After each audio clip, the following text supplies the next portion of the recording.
यही है। अरे हाथ में दिया। अरे हाँ, अरे बाप मर गया ना, मगर तू फिक्र नहीं करना, मैं ना, अरे इतने सारों को मैं पाल रहा हूं तो तेरे को रोटी डाल दूंगा। ये ले ले रोटी ले।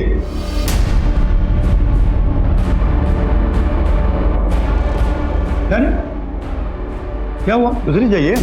ये ले ले ले।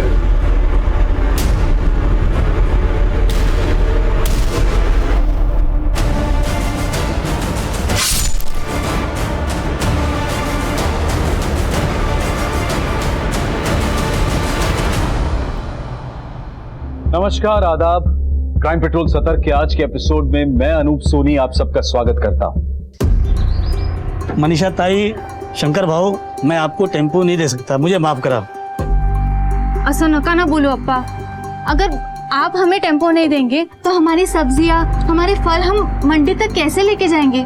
सब यही सड़ जाएंगी। भारी नुकसान हो जाएगा अप्पा, बर्बाद हो जाएंगे अप्पा हम। जानता हूँ शंकर भाई, क्या कर सकता हूँ। मेरे दोनों ड्राइवर कोरोना से 14 दिन के क्वारंटाइन में भर्ती है, अब कौन चलाएगा टेम्पो? चल मनीषा, अपना नसीबत खराब आए।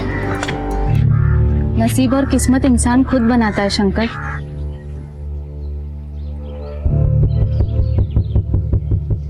अप्पा, तेरा टेम्पो मेरे को देगा? तू क्या करेगा टेम्पो? मैं चला कर लेके जाएगी मुंबई। तू मजाक क्यों कर रही है? अरे नहीं, मला येते चालवायला और मेरे पास लाइसेंस भी है। अप्पा, मेरे बाबा ने मुझे टेम्पो, ट्रैक्टर सब चलाना सिखाया है। मैं अपनी सब्जियां लेके जाएगी, तू बोल देगा? देख, तुझे ताई बोलता हूँ, तेरा ही टेम्पो है, लेके जा। शंकर भाऊ, तुमच्या बायको लय भवानी है, भवानी। ये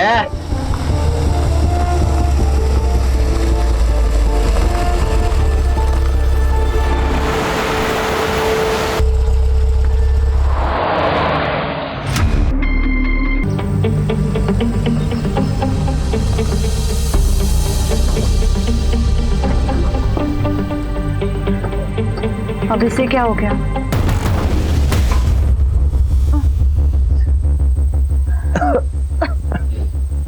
अभी क्या करें? फिलहाल तो किसी की मदद लेकर हाईवे तक पहुंच जाते, किसी मैकेनिक को बुलवाकर ठीक करवा लेंगे। चलो चलो।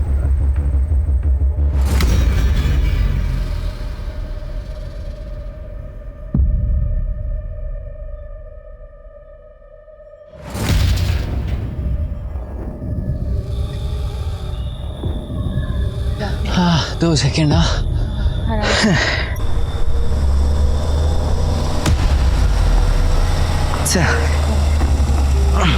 धीरे धीरे। गाड़ी आई, गाड़ी खड़ी। ए भाऊ भाऊ भाऊ भाऊ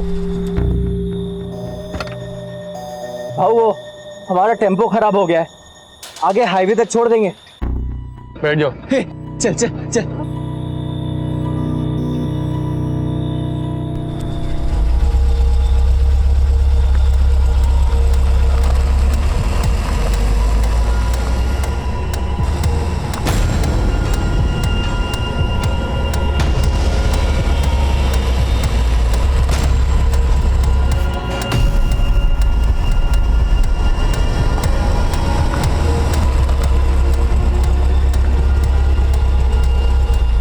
काय झालं भाऊ?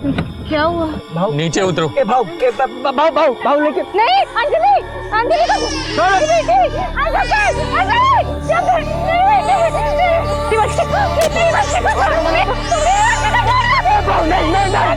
पैसे ले लो, लेकिन हमारी बच्ची को छोड़ दो।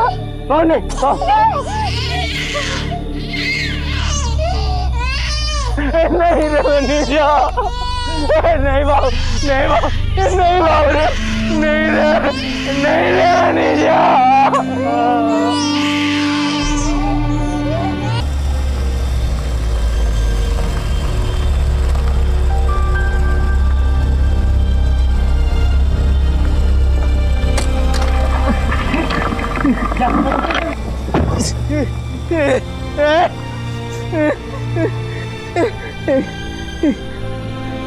मनीषा तू ठीक है?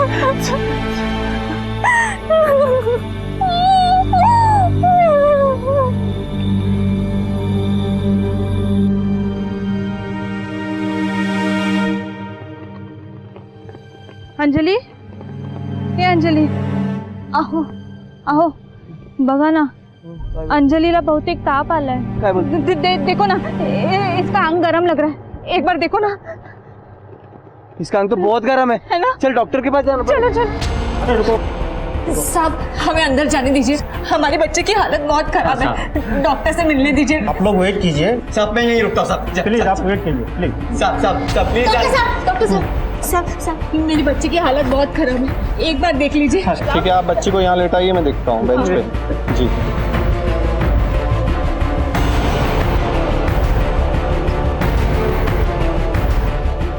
आई am sorry, she is dead. Anjali उठ गया. अंजलि उठ. अंजलि उठ. अंजलि उठ रे.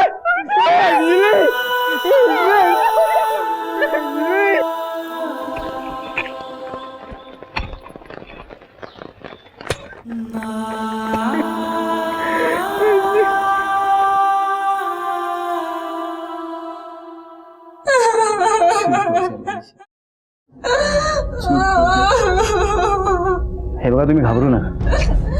मला माहित है कि इस वक्त ये सब पूछना सही नहीं है, फिर भी आप हमें बताइए, क्या आपने किसी का चेहरा देखा था? उन्होंने मास्क पहन रखा था. और आप गाड़ी के बारे में कुछ बता सकते हैं? वो कुछ स्टिकर जैसा था गाड़ी के पीछे, वो आंख जैसे कुछ झांक रहा हो, ठीक से याद नहीं आ रहा. गाड़ी का रंग तो याद होगा? हाँ, सफेद रंग की गाड़ी थी, पर नंबर नहीं देख पाया. ले, ऐसे कैसे पकड़ेंगे उनको? बोटेड फोन है, तो संभाल लेते. जी सर. जी. देखिए, इनका मेडिकल टेस्ट करवाना पडेल. तुम्ही काय काळजी करू नका, आमची लेडी कॉन्स्टेबल इसके साथ जाएगी.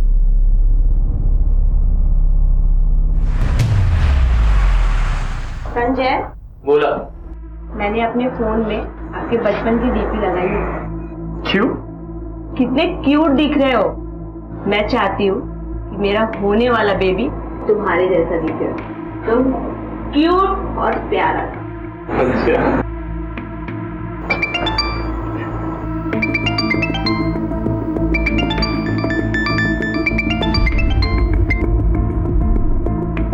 कोई इम्पॉर्टंट कॉल है? तुझ्यापेक्षा काही इम्पॉर्टंट नाही. आणि आता मी माझ्या बायकोची आणि होणाऱ्या मुलाची सेवा करतो. Meetings cancel.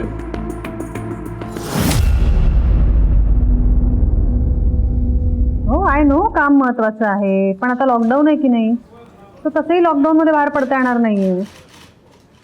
नाही, मित्राकडे तर नाहीच नाही. बरं, एक मला फोन येतोय, मला फोन ठेवायला लागेल. And no means no, you are not going. Hello जी, जी हम पहुंचते हैं. बरं, चलो. नासिक मुंबई हाईवे पे एक लाश मिली है.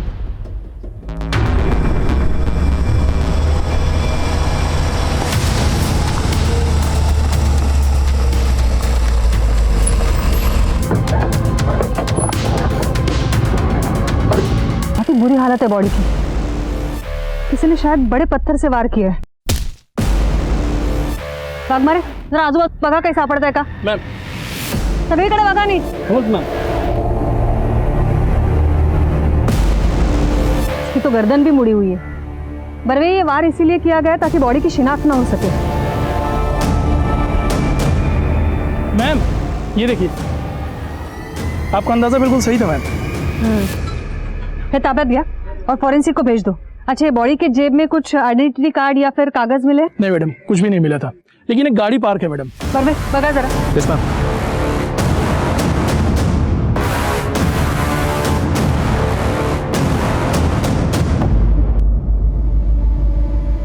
वाघमारे, ये यहाँ से कोई अपना आदमी गुजरा था? नहीं मैम, कोई नहीं गया था. ये बारिश की वजह से यहाँ की मिट्टी गीली हो गई है और ये गीली मिट्टी पर सारे निशान पड़ चुके हैं. मैम मैम ये फोन मिला। फोन तो लॉक्ड है लेकिन नोटिफिकेशन से पता चल रहा है 23 मिस कॉल।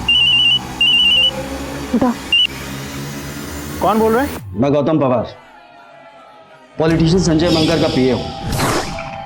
पीएसआई साहब से मेरी बात हुई थी संजय साहब के फोन से, और इन्हीं के कहने पर मैं यहाँ आया हूँ।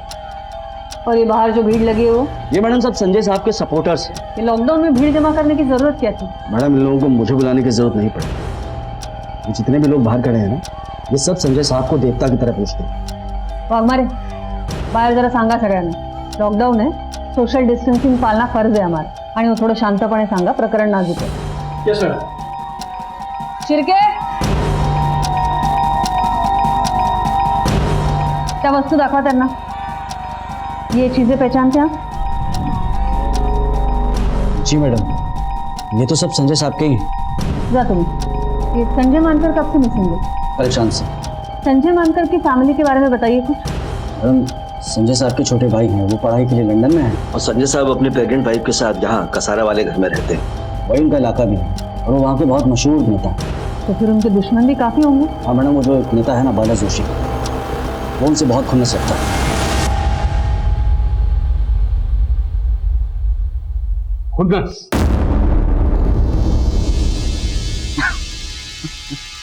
अरे साहेब, मी का खुन्नस ठेवू त्याच्यावर?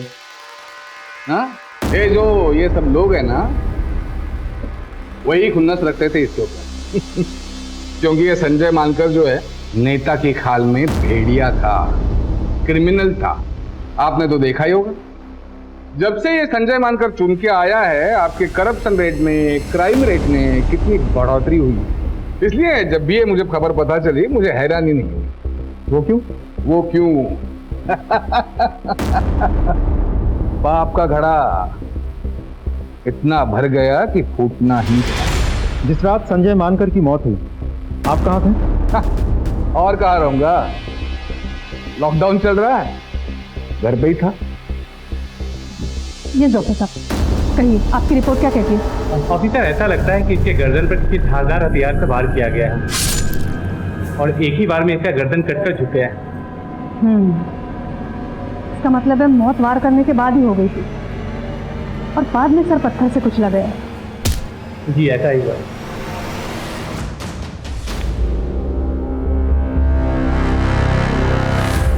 गौतम, तुम कुछ राज की बात बता रहे थे, बोलो.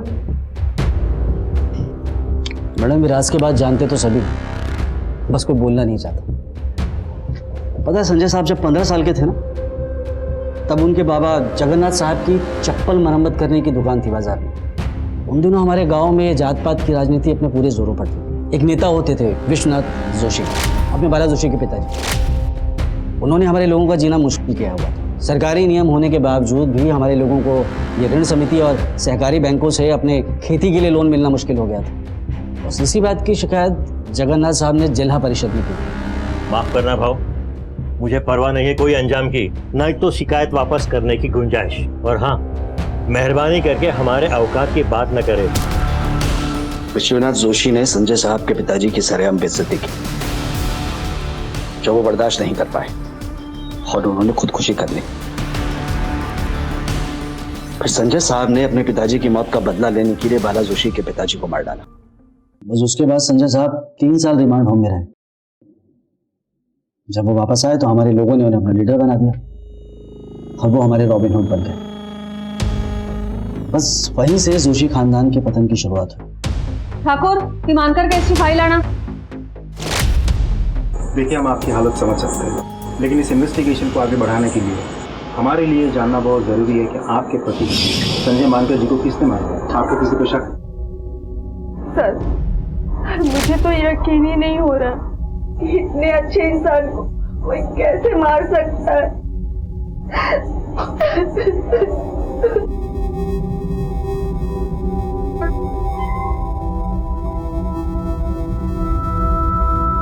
Thank you. So mister Gautam, Sanjay मानकर का कोई फ्रेंड सर्कल या फिर करीबी दोस्त जिनके यहाँ वो अकेले जाना पसंद करते थे?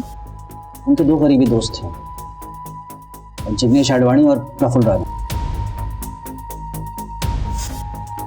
संजय मानकर के साथ आपकी आखिरी मुलाकात कब हुई थी? और उस शाम आप कहाँ थे जब उनका कत्ल हुआ? मैडम, हम उस रात भाभी के लिए आइसक्रीम लेने गए थे। फिर उसके बाद संजय अपने घर चला गया और मैं अपने घर। आज सुबह हम मिलने ही वाले थे। क्यों? मैडम, हमारा वो एक दोस्त है प्रफुल्ल, उसे अचानक क्वारंटाइन सेंटर जाना पड़ा। वो कोविड-19 सस्पेक्ट था। आपको शक है किसी पर? जी बिल्कुल है, बल्कि शक नहीं यकीन है। बाला जोशी नाम का एक आदमी है, उसके अलावा ये काम कोई और कर ही नहीं सकता। उसके और संजय के बीच में दुश्मनी थी।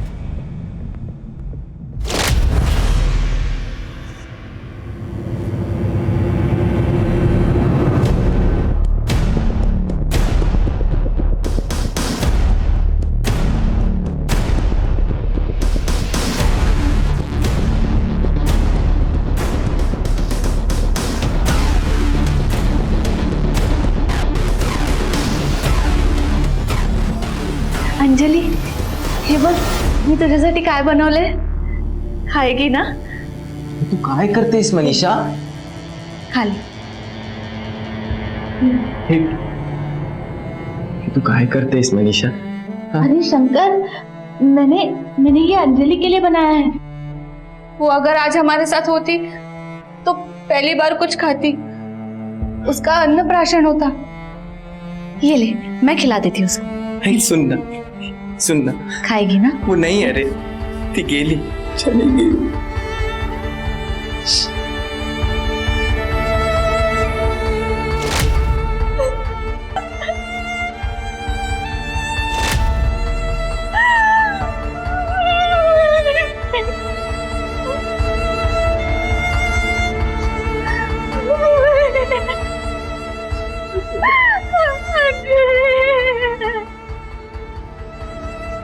हाँ सर, बिल्कुल हो जाएगा सर. सर आप चिंता मत कीजिए सर. पक्का पक्का सर, 100%. जी सर. सर. हाँ बाग बड़े, बोला.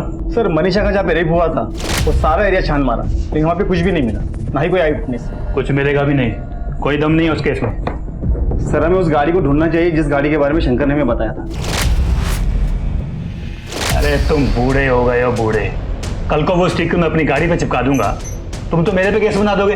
पंत साहब, जाओ, चाय के लिए बोलो.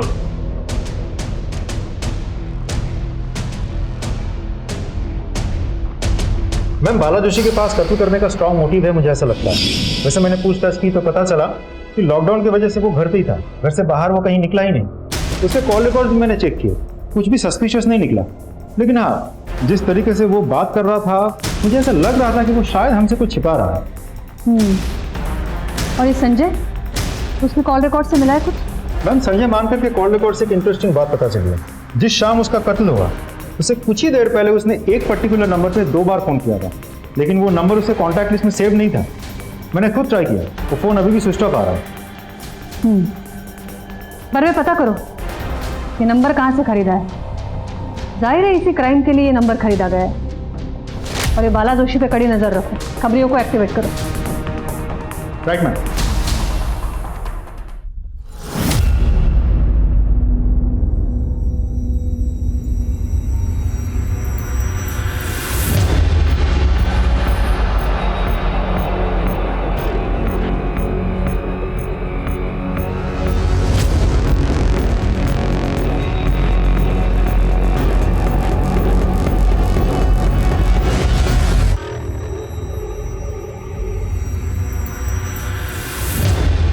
हेलो मैम, एक इंपॉर्टेंट इन्फॉर्मेशन मिली है. बाला जोशी ने हमसे झूठ कहा था कि वो लॉकडाउन के दौरान घर पे ही था. तो फिर ये जाता कहाँ है? अपने खास दोस्त सुदामा गांव पर रहकर दोनों मिलकर जम के रात को पार्टी करते हैं. सुना है सुदामा के घर पे दारू का बड़ा स्टॉक है. क्या उन दोनों ने उस रात भी पार्टी की थी जिस रात संजय मानकर का कत्ल हुआ था? जी मैम. या सुदामा गावकर घेऊन या जरा.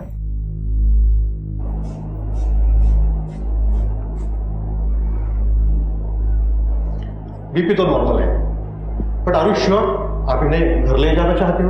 डोंट वरी डॉक्टर, मैं और मेरी बहन मॉम का अच्छे से ख्याल रखेंगे. God bless you my son. चलो घर जाते. कैसा फील कर रहे हो मॉम? अरे तेरे रहते तो मैं हमेशा अच्छा फील करती हूँ. तू कितना ख्याल रखता है मेरा. और जिंदगी भर रखूंगा. अरे वाह, जिंदगी भर क्यों?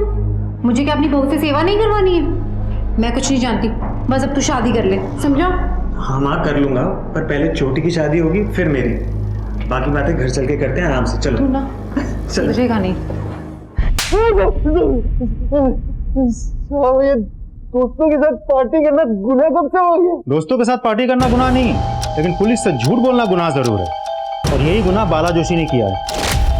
अब तू हमें बताएगा कि बाला जोशी ने हमसे झूठ क्यों कहा था, और तुम दोनों पार्टी करने के चक्कर में क्या प्लानिंग करते रहते हो? कोई प्लानिंग नहीं कर रहे थे साहब, हम तो सिर्फ दारू पीते हैं। पार्टी ना हम भी करते हैं, लेकिन हम ना पार्टी डंडों से करते हैं। सब तू सोचते रहे, हम अपनी पार्टी शुरू करते हैं।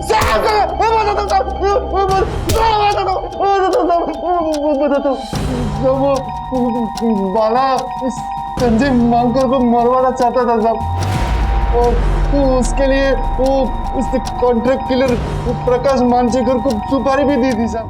वो संजय मानकर बहुत खतरनाक और शातिर है, उसे भनक भी लग गई या वो बच गया तो हमें वो सीधा नर्क भेज देगा, इसलिए काम बहुत सावधानी से करना।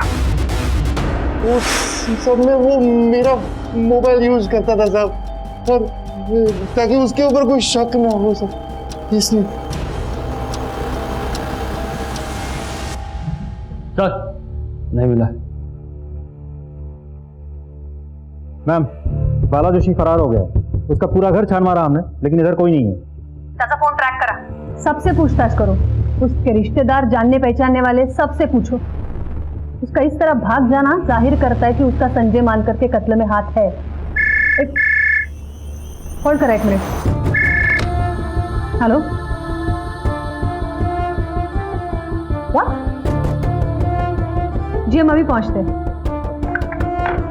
बरवे, हाईवे पे एक लाश मिली है, तुम्हें डायरेक्ट तिथे पहुंचा।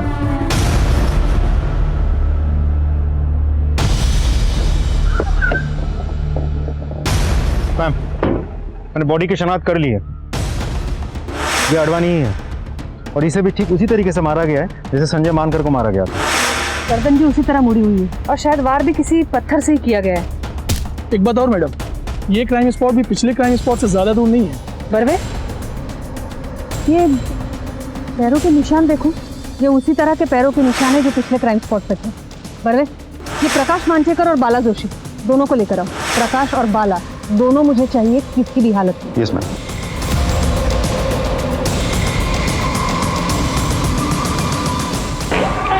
मैम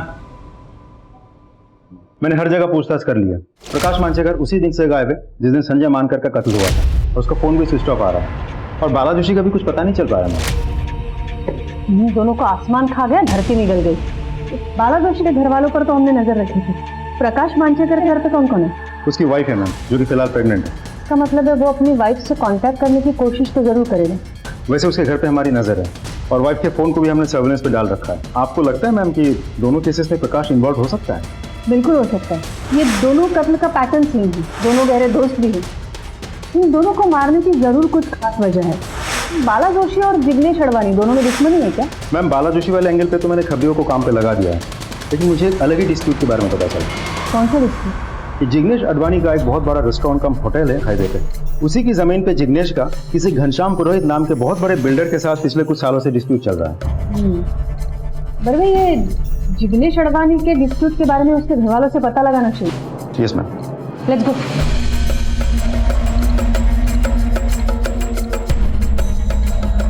क्या आप हमें जिग्नेश और पुरोहित के डिस्प्यूट के बारे में बता सकती हैं? क्या बताऊं मैडम? बाहर आ जल्दी। कहाँ कर बेटा, कहाँ छुप के बैठा है, जल्दी बोल। वो घर पे नहीं है, क्या काम है? उसे बोल दे, उस ढाबे की जमीन अगर उसने मेरे हवाले नहीं की तो तू और तेरा परिवार साथ में ऊपर जाएगा।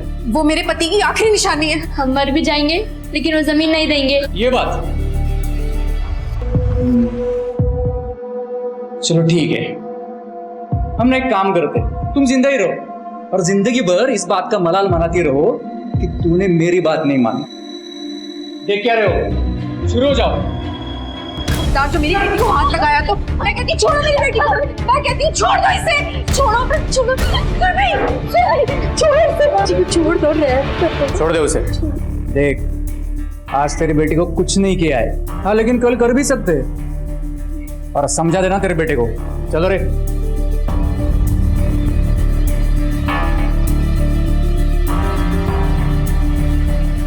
माँ वो पुरोहित, क्या हुआ माँ? ये उस पुरोहित ने किया?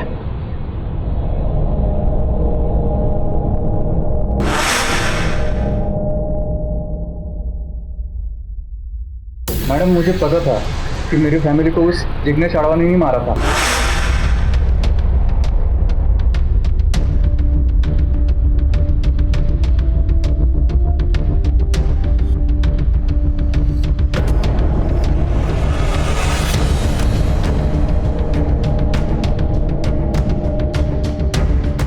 लेकिन ये बात मैं दुर्भाग्य से कोर्ट में साबित नहीं कर पाया। तो तू कैसे बच गया? वो मैडम मुझे दूध से एलर्जी है ना, तो मैंने दूध नहीं पिया और मैं बच गया। तू इतने यकीन के साथ कैसे कह सकता है कि तेरी फैमिली को जिग्नेश नहीं मारा है? हाँ मैं नहीं मारा है तेरी फैमिली, लेकिन अफसोस ये सब जानकर भी तू कोर्ट में कुछ साबित नहीं कर पाएगा। और हाँ, एक बात और कान खोल के सुन ले, हमारी जमीन के बारे में एक बार और सोचा ना तो तुझे भी तेरी फैमिली के पास पहुंचा दूंगा। बस उसके बाद मैंने उस जमीन को भुला दिया और वो प्रोजेक्ट भी बंद कर दिया। इतनी जल्दी हार मान गया तू? अगर तेरे खिलाफ मुझे एक भी सबूत मिला तो मैं तेरी ऐसी हालत करूंगी कि अफसोस करने के लायक भी नहीं रहेगा तू। और एक बात याद रख, प्राइम सस्पेक्ट है तू हमारा।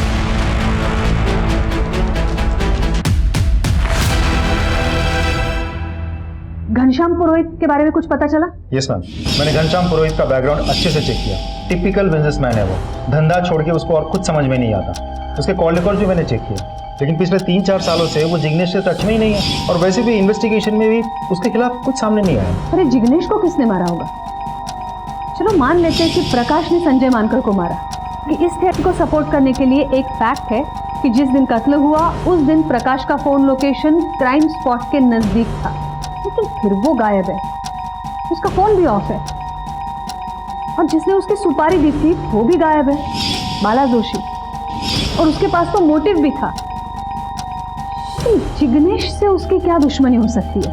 और कॉन्ट्रैक्ट तो सिर्फ संजय मानकर को मारने का दिया था, तो ये जिग्नेश को किसने मारा? और मारने का तरीका भी बिल्कुल सेम है, वही पैरों के निशान, सब कुछ उन्हीं 2 लोगों के निशान। राइट। पर वे चलो मान लेते हैं कि एक प्रकाश है, तो फिर दूसरा कौन है?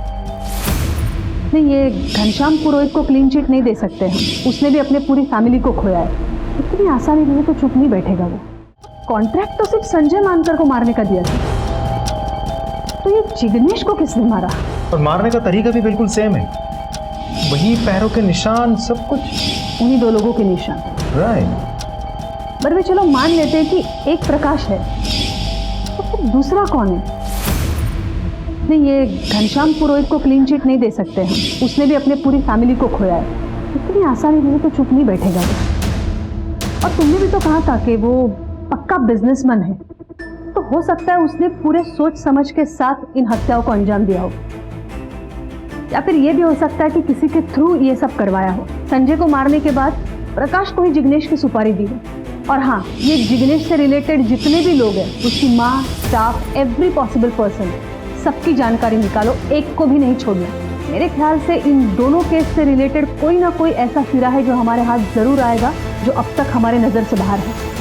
राइट। एक के बाद एक 2 लोग, संजय मानकर और जिग्नेश अडवाणी का कत्ल हो चुका था, और इन हत्याओं की गुत्थी को सुलझाने के लिए पुलिस के हाथ कोई भी सिरा नहीं लगा था। जैसे जैसे पुलिस की इन्वेस्टिगेशन आगे बढ़ रही थी, पुलिस के सामने एक के बाद एक कई कड़ियां खुल रही थी। पर अब भी पुलिस का सामना एक ऐसी घटना से होने वाला था जो उनकी अब तक की इन्वेस्टिगेशन का रंग रूप ही बदल देगी। मैम, इस केस की एक बहुत ही इंपॉर्टेंट लीड हाथ लगी है। बाला जोशी की बहन घनश्याम पुरोहित की सेकंड वाइफ है।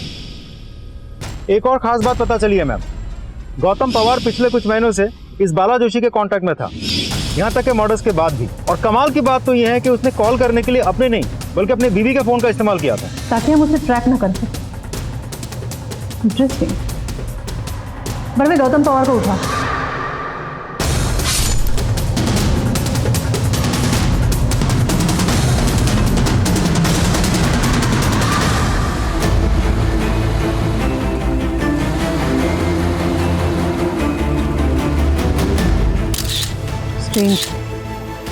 बड़वे, इसका भी सर पत्थर से कुचला गया है, गर्दन भी मुड़ी हुई,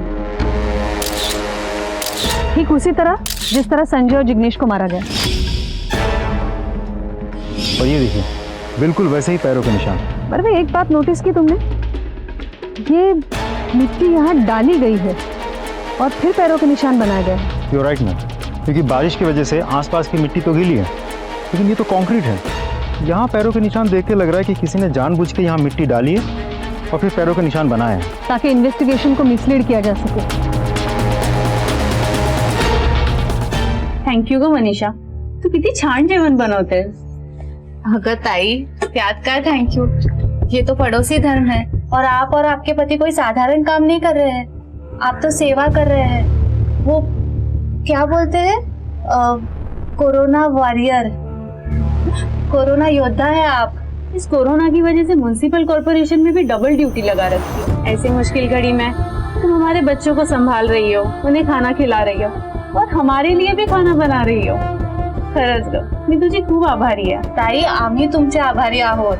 चल मी येते, मला ड्युटीवर जायचंय. हो हो, सावकाश जावा. हो. मैम, हमने प्लान के मुताबिक प्रकाश की बीवी रेशमा का फोन सर्विलेंस पर रखा था. कल रात को उसे एक अननोन नंबर से कॉल आया था. हमने पता किया तो पता चला कि वो प्रकाश का ही नंबर है. प्रकाश के लोकेशन के बारे में भी हमें पता चल गया है. फिलहाल वो मालेगांव में कहीं रुका हुआ है. मालेगांव पुलिस से बात की तुमने? जी मैम. एक काम करो बरवे, तुम खुद जाकर उसे अरेस्ट करो. ये केसेस सॉल्व होने के लिए उसका अरेस्ट होना बहुत जरूरी है. Right ma'am.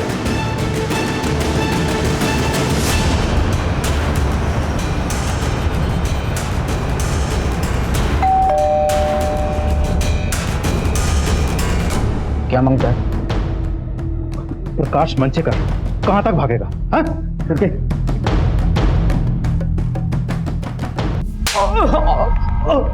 तुम दोनों ने संजय मानकर, जिग्नेश आडवाणी और गौतम पवार को क्यों मारा? नहीं सर, हमने नहीं मारा. मतलब संजय को मारने की सुपारी मैंने दी, मैं मानता हूँ, लेकिन बाकी दोनों के बारे में वाकई कुछ नहीं पता. मैंने संजय की सुपारी दी, इसको दी. बता ना आप. बोलेगा? हाँ साहब, मैं मानता हूँ साहब कि मैंने भाव से संजय मानकर को मारने के लिए 5 लाख की सुपारी ली थी साहब, लेकिन मैंने उसको नहीं मारा साहब. आज शपथ मैं सच बोल रहा हूँ. गौतम भाव ने जब बाला भाव को संजय मानकर की लोकेशन की इन्फॉर्मेशन दी तो मैं वहाँ पहुँचा था साहब, लेकिन पहले से ही संजय को किसी ने मार दिया था साहब. मैंने संजय की लाश को वहाँ देखा, लेकिन वहाँ बहुत ज़्यादा अंधेरा था, मैं ठीक से कुछ देख तो नहीं पाया. अब मैंने नहीं मारा था. तो फिर शहर छोड़ के क्यों भागा था? मैडम, मेरे मन में लालच आ गई थी. बाव से मुझको कुछ पैसे और लेने थे, मैं वो लेना चाहता था, इसलिए मैं भी उसी रात को यहाँ से भाग गया था. मैं तू क्यों भागा था? मैं डर गया था मैम.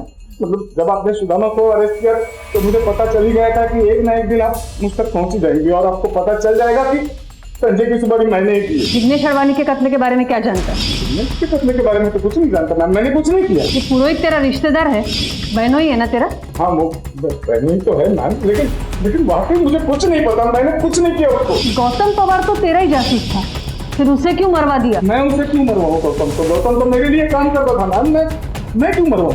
आज शपथ मैम, मैं भी कुछ नहीं जानता. मैं तो तभी से मालेगांव में था मैडम.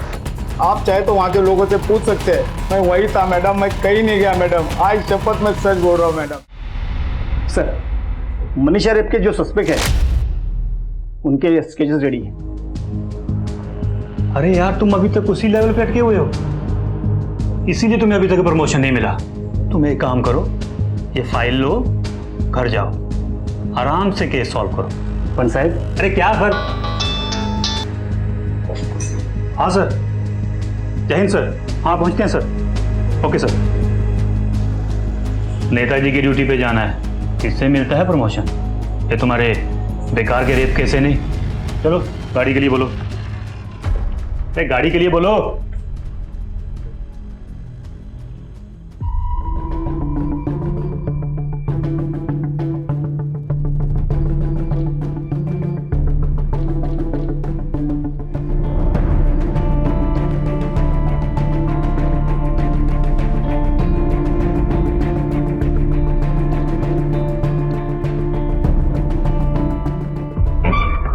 मैम, गौतम पवार के कॉल रिकॉर्ड्स आ गए. उस दिन उसने भी एक नंबर पे 2 बार बात की थी, जिसके बाद उसका भी कत्ल हो गया. और खास बात तो ये है कि मरने से आधे घंटे पहले ही उसने बात की थी मैम. ये वही नंबर है जो हमें संजय मानकर के कत्ल के समय मिला था. इसका आज तक हमारे पास कोई इन्फॉर्मेशन नहीं है, कोई डिटेल नहीं है. मैंने भी वो नंबर ट्राई की थी मैम, स्विच ऑफ आ रहा है. ये नंबर हमारे लिए बहुत बड़ी लीड हो सकती है बरवे। और किसी नंबर पे कांटेक्ट हुआ इस नंबर से? उस नंबर के अलावा उसने संजय के दोस्त प्रफुल्ल राणे से भी बात की। बरवे, ये संजय, जिग्नेश और प्रफुल्ल तीनों गहरे दोस्त थे और गौतम उनका राजदार। ये भी हो सकता है कि ये 3 कत्ल के बाद अभी कातिल चौथे कत्ल की फिराक में है। हो तो सकता है मैम, लेकिन कारण समझ में नहीं आ रहा है, कोई क्यों करेगा? कारण कुछ तो बड़ा है बरवे। नमस्कार मैडम, PSI वाघमारे बोलते हैं, Indira Nagar police station. Madam, हमारे यहाँ कुछ दिनों पहले केस आया था। एक औरत के साथ कुछ लोगों ने हाईवे पर बलात्कार किया। इस हादसे में उसकी 6 महीने की बच्ची भी मारी गई। इनिशियल इन्वेस्टिगेशन में ना कोई एविडेंस मिला और ना ही कोई एविडेंस, लेकिन उन लोगों के स्केचेस हमने बनवाए हैं। पर मैडम, उनके चेहरे पर मास्क लगे हुए और मैं पर्सनली हर पुलिस स्टेशन में फ़ोन करके इंफॉर्मेशन दे रहा हूँ।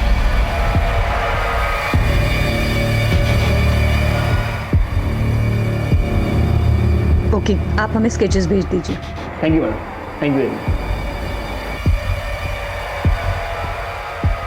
बरवे, काम करा, ये तीनों दोस्तों के CDR मुझे चाहिए। जी मैम।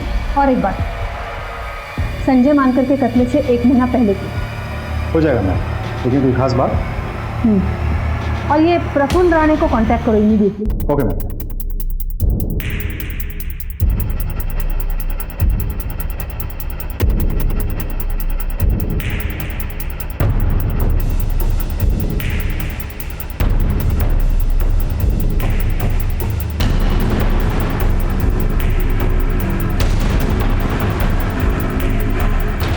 क्या प्रफुल्ल राणे क्वारंटाइन सेंटर से गायब है? कब से? सर, आज शाम को ही मैंने दवा दी थी, उसके बाद मैं कब कहाँ गायब वो कुछ पता ही नहीं। मुझे आज पूरे दिन की CCTV फुटेज चाहिए, अभी इसी वक्त।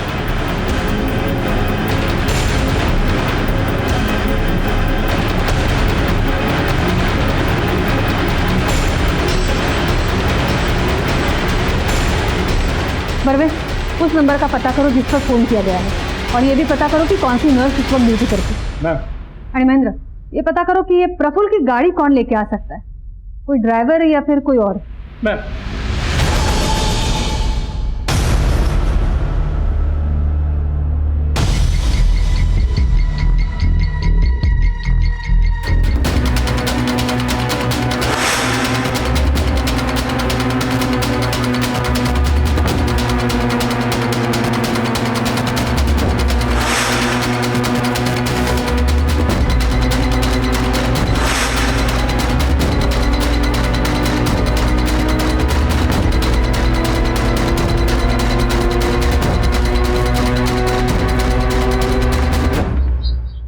मी तर कालपासून ड्युटीवर गेलेली नाही आहे। वो एक्चुअली मुझे फूड पॉइजन हो गया है। घर का खाना खा के फूड पॉइजनिंग कैसे हो सकता है? और वैसे भी लॉकडाउन की वजह से सारे होटल्स बंद है। आपने खाना कहाँ से मंगवा लिया था? बाहेरून मागवलं नव्हतं, वो मेरी पड़ोसन है ना मनीषा चौहान, उसने मुझे खाना दिया था और मैंने वही खाया था।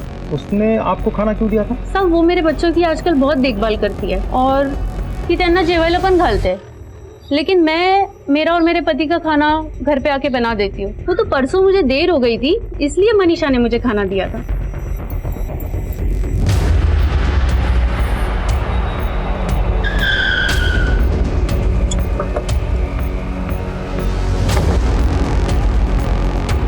तू ये प्रफुल्ल का ड्राइवर?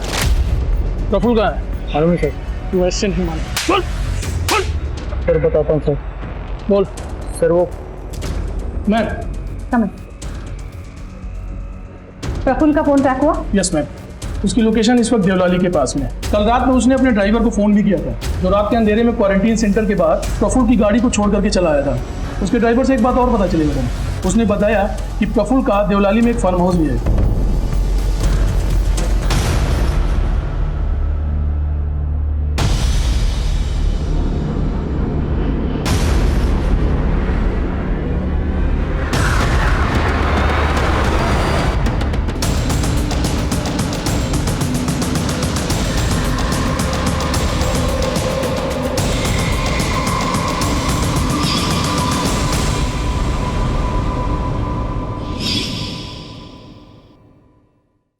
मनीषा, तुम्हें ये सब करने की क्या जरूरत थी? क्या तुम्हारा पुलिस डिपार्टमेंट पर भरोसा नहीं था? मैडम, उन चारों राक्षसों ने मेरा रेप किया और मेरी मासूम बच्ची मेरी अंजलि की भी जान चली गई। हमने सोचा पुलिस हमारी मदद करेगी।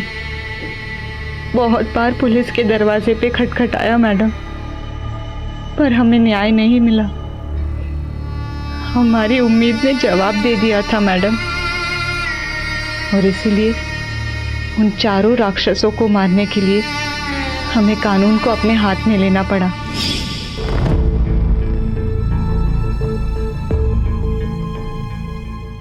तुमने उन्हें पहचाना कैसे? जिस दिन उन राक्षसों में से एक राक्षस हमारी बस्ती में राशन बांटने आया, उस दिन मैं उसे पहचान गई।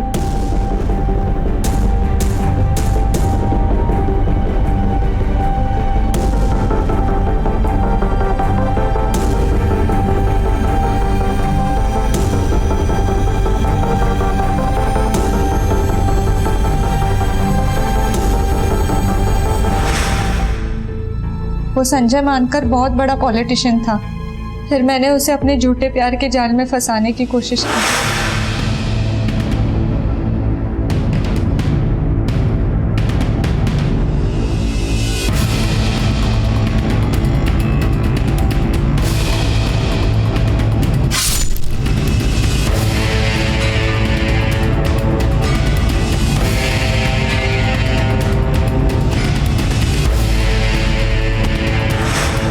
हमने पता करने की कोशिश की कि उस रात संजय के साथ और कौन कौन था।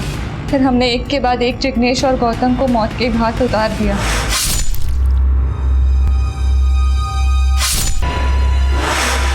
उसको प्रफुल्ल बच गया, वरना हमने तो उसे भी मारने का प्लान बना लिया था। मनीषा और शंकर, इतना अफसोस हो रहा है तुम्हें देखकर। एक अजीब सा सिलसिला शुरू हो चुका है। विक्टिम्स क्रिमिनल बन रहे हैं और क्रिमिनल्स विक्टिम। अगर सब लोग इस तरह कानून हाथ में लेने लगे तो समाज का क्या होगा? अरे जानवरों से भी बदतर हो जाएगी जिंदगी हमारी। मैडम, हमें माफ कर दीजिए। मैडम, वो बहुत बड़े लोग थे, उनके पास पैसा था, पावर था। हमें लगा कहीं वो इस चीज का इस्तेमाल करके इस केस को दबा ना दे। मैडम, वैसे भी हम गरीबों की कौन सुनता है? कानून सबकी सुनता है मनीषा, और सबके लिए सेम होता है। जरूरत है उस पर विश्वास करने। थोड़ी देर सब्र होती, लेकिन गुनहगार पकड़े जरूर जाते। वो कोई हैबिचुअल क्रिमिनल्स नहीं थे, उन्हें भी अपराध का पछतावा हुआ होगा।